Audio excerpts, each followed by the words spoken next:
Lumba-lumba adalah salah satu mamalia yang hidup di air yang memiliki ciri-ciri sebagai berikut. Bergerak dengan sirip, bernapas dengan paru-paru. Nah, ini yang unik nih. Dia hidup di lingkungan laut dan air dan sungai, tapi bernapas dengan paru-paru kan, seperti mamalia lainnya kan. Bentuk tubuh lonjong seperti torpedo, jadi untuk bisa bergerak di air dengan kecepatan yang tinggi. Secara berkala muncul ke permukaan air. Nah, pertanyaan adalah, dari ciri-ciri di atas, manakah yang merupakan bentuk perilaku dalam usaha mempertahankan kelangsungan hidupnya? Jadi gini, soal ini gampang. Kalau ada soal-soal ini, biasanya soal-soal yang misalnya yang unik di sapi itu apa? Karena dia ruminansia, berarti dia memamah biak. Yang unik di burung apa? Karena dia bisa terbang, dia punya pundi-pundi udara untuk mengambil udara. Yang unik di reptil apa? Ular. Dia bisa mempertahankan suhu tubuhnya itu bisa berubah-ubah. Nah, pada soal kali ini kita lihat lumba-lumba. Lihat yang pertama. Bergerak dengan sirip dan bentuk tubuh lonjong seperti torpedo. Ini lebih ke arah proses adaptasi. Karena proses adaptasi, lumba-lumba itu jadi mirip seperti ikan kan. Padahal lumba-lumba itu adalah mamalia. Ciri khas mamalia apa? Apa coba? Hewan menyusui kan? Loh, emang lumba-lumba itu menyusui? Iya, kita jarang lihat aja karena habitat kita nggak sama dengan habitat si lumba-lumba kan. Yang kedua, bernapas seperti paru-paru. Ini adalah ciri khas dari mamalia. Maka itu dia perlu secara berkala muncul di permukaan air.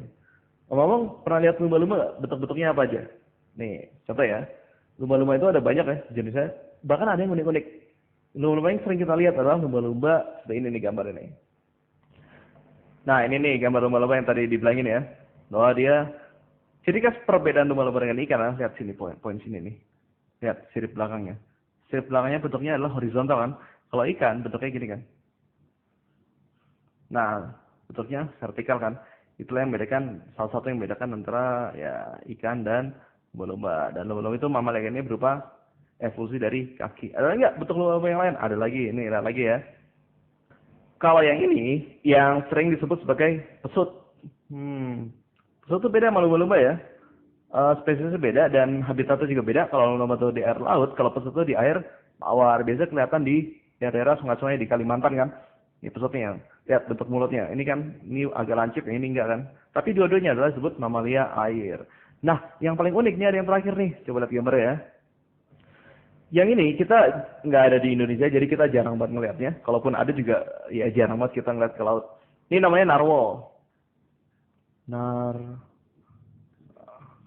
Jangan salah.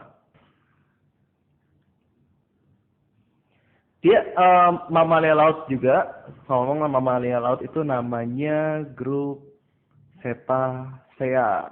Mulai dari lumba-lumba, pesut, sampai si narwhal nih. Ini punya semacam gading ya, punya semacam tanduk. Jadi bayangin lumba-lumba bertanduk. Itu ada, bukan hewan mitos, tapi hewan betulan ada, narwhal. Bisa dihidup di daerah kutub. Ini masuk kelompok Cetacea, artinya adalah mamalia laut. Oke, balik ke pertanyaan berikut. Jadi ciri di atas manakah yang merupakan bentuk perilaku dalam usaha mempertahankan kelangsungan hidupnya? Semuanya sudah mempertahankan hidupnya. Bergerak dengan sirip, dia bergerak dengan cepat, menghindari predator atau pemangsa. Bernapaskan paru-paru, iyalah kalau nggak napas jadi mati kan. Bentuk tubuh lonjong seperti torpedo, dia juga mempertahankan hidup. Kalau nggak dia lambat dan dimangsa kan. Tapi yang paling langsung berhubungan dengan kelangsungan hidup adalah secara berkala muncul di permukaan air. Karena ingat, dia bernafas dengan paru-paru. Kalau bernafas dengan insang, dia nggak perlu ke atas seperti ikan nih, insang. Maka dari itu, di lumba-lumba bagian atasnya ini ada semacam lubang. Di narwhal juga ada lubang, dan di pesut juga ada lubang. Lubang ini untuk ngeluarin udara. Jadi kalau kita sering lihat gambar-gambar kartun, misalnya paus, terus ini ada kayak ini kan, air mancurnya. Nah, ini adalah tempat ngeluarin udara. Udara yang termampatkan tuh disemburkan lewat sini. Jadi jawaban yang paling tepat adalah yang mempertahankan hidupnya adalah nomor berapa? Oh, ini nggak dikasih nomor ya? Oke deh, sekarang kita kasih nomor. Ini 1, 2, 3, 4. Berarti jawabannya yang nomor 4. Ya. Terakhir, mau gambar lumba-lumba yang lain? Nih, ada gambar lumba-lumba yang unik. Ya, yang terakhir. Lihat tuh. Lumba-lumba pink. Ada? Ada. Lumba-lumba pink ini ada di daerah Amazon. Lumba-lumba ini hidup di air tawar. Oke, itu aja sekedar pengetahuan umum tentang cetacea atau mamalia laut.